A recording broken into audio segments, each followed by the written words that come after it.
There was a period in 2002. I had fallen in love with this girl when I was 16, and we were really, really good friends. She says we were best friends, and she had zero interest in me romantically. You were in the friend zone. I was in the friend zone. Yeah. Fine.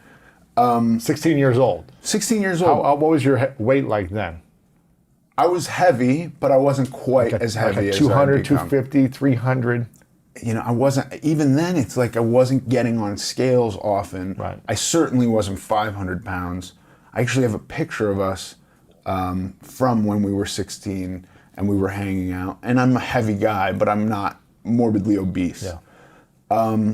We became romantic in 2002, and there was just a moment where I was like, oh, if I'm gonna make this work, if this really has a shot at longevity, I gotta change, because she likes to do stuff like take a hike and spend the day at the beach and go to museums. And I can't do that, you know?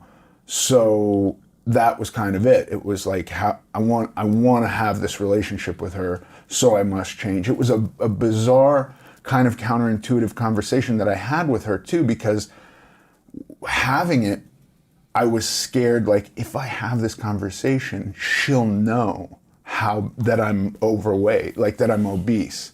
As if she didn't know. As if she didn't know. It was like this thing, if I show her that this is something I want to change, not just like this masculine thing of like I'm showing weakness, it wasn't that. It was, this is the hardest, this thing is so unconfrontable, I never think about it. I push it away. It's almost become something subconscious. So if I bring it to the forefront and I say, let's address this, that's a very scary and narrow path to walk, because failure, I figure life is failure at that point, you know? Yeah. So that was 2002.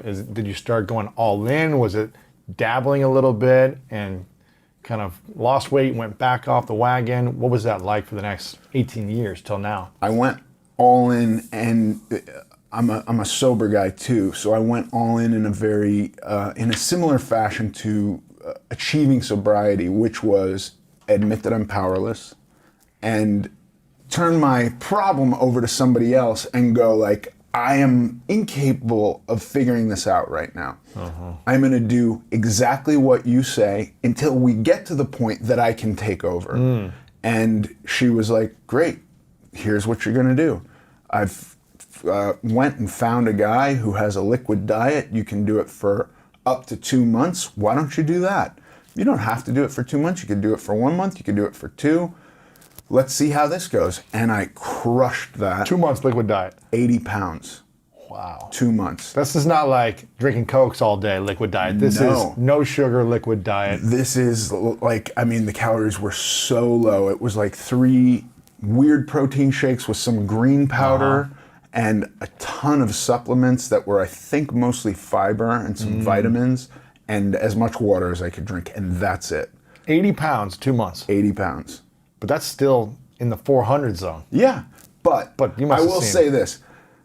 Of all the weight I've gained and lost, I never dipped back into those 80 pounds. Never once. So it was such a prize that I've never gotten close to like back into that zone. And I followed that up with, I don't even know what the diet's called. It might have been like a blood type diet or something. And it was kind of on that where I realized like, well, I'm gonna have to try different diets. And I tried basically every diet that exists.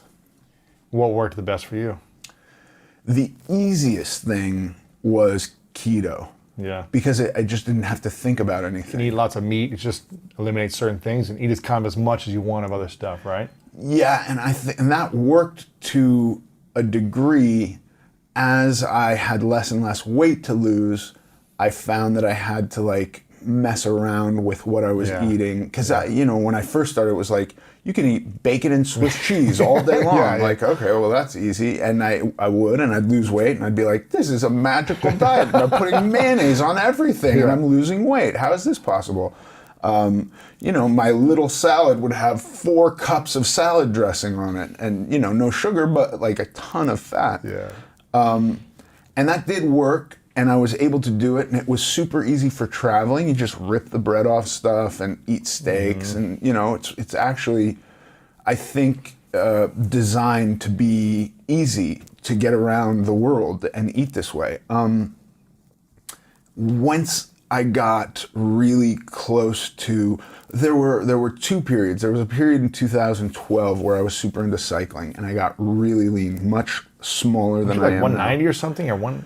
I was just about 200, but that's tiny for me. And you know, you think about 200, that's still, you're a big dude, but that was really, really small for me. And I just noticed that if I was eating only fat, I was suffering on the bicycle. Like, I wasn't as efficient on the bicycle. So some sugars, gels, Carbs, yeah. some carbs entered my diet, and like I would fly up hills, you know, which was really cool. Then I had a bad accident.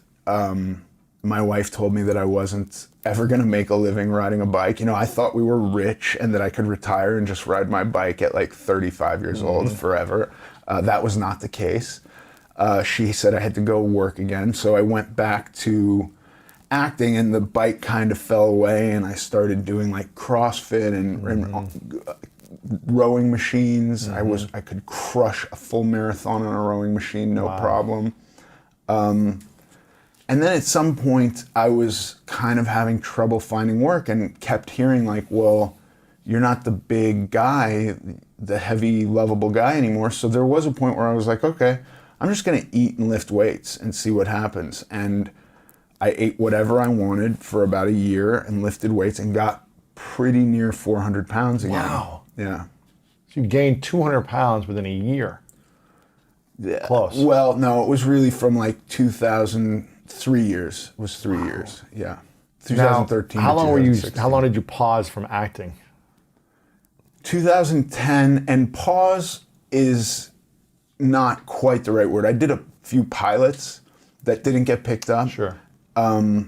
But I was putting no effort into it. It was like if they called me and said, please come do our pilot, I would do it. Right. But You're I not wasn't going on auditions. You're not. No, I was really just riding my bike. When you've been in, how many movies you've been in and TV shows? I've never counted. I actually have no 50 idea. plus, you think? Yeah. At least, right? Yeah. When you've been in that many movies or shows, do you have to audition anymore? Yeah, sure. You still have to audition. Yeah, definitely. Really? Even if they've seen all your work, they know what you can do. Yeah, I mean, sometimes it's just a matter of the director wanting to see if you're exactly what he wants for this specific project, or now that I'm physically different, what is that going to look like, you know? But yeah, I still have to audition. What was when you look back, what do you think the thing is that drew you to eating as a bad habit, or an addiction, or a mind-numbing process that was a part of your life for so long? Was there a number of events? Was there moments? Was there something that connected you to that? I've tried to do like self-psychoanalysis on this, and I get to a point where I'm 5 years old. I go to visit my grandparents in Vermont, and their reaction to me. And if I look at a picture of myself as at 5 years old today, I see just like a normal, healthy kid with maybe some chubby cheeks, right? Their reaction to me was like, oh my God, what are your parents doing to you? You have gone to crap, right? This is out of hand. We need to get this under control.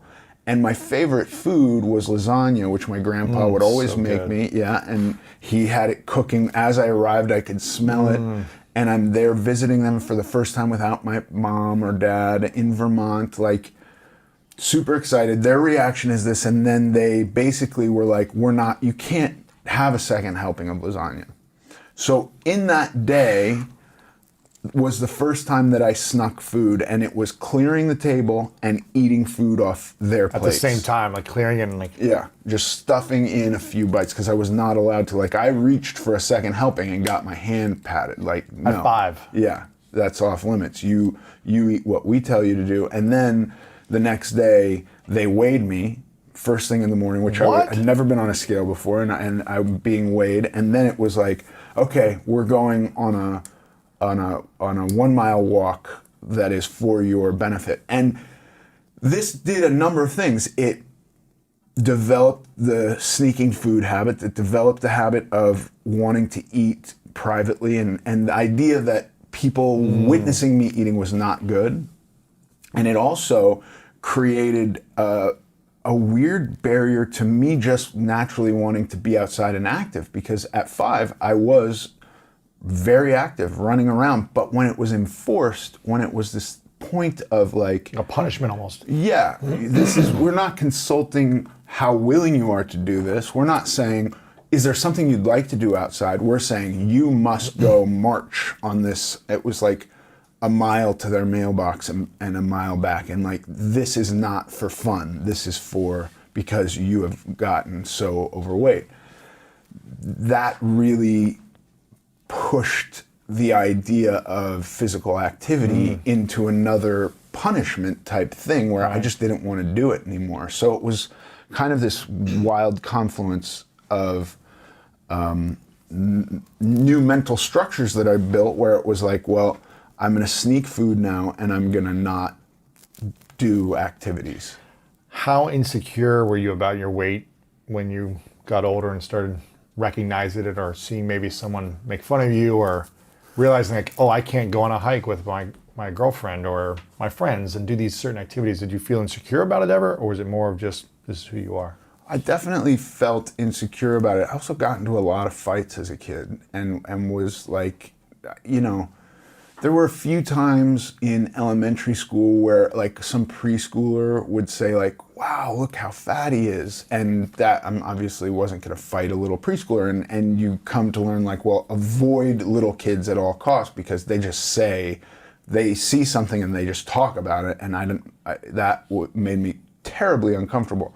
But if like another 10-year-old said something like that to me, we would just have a fight. And then people would know like, oh, he's like not a nice guy in that circumstance. Yeah. We're not going to say that to him, you know? Yeah.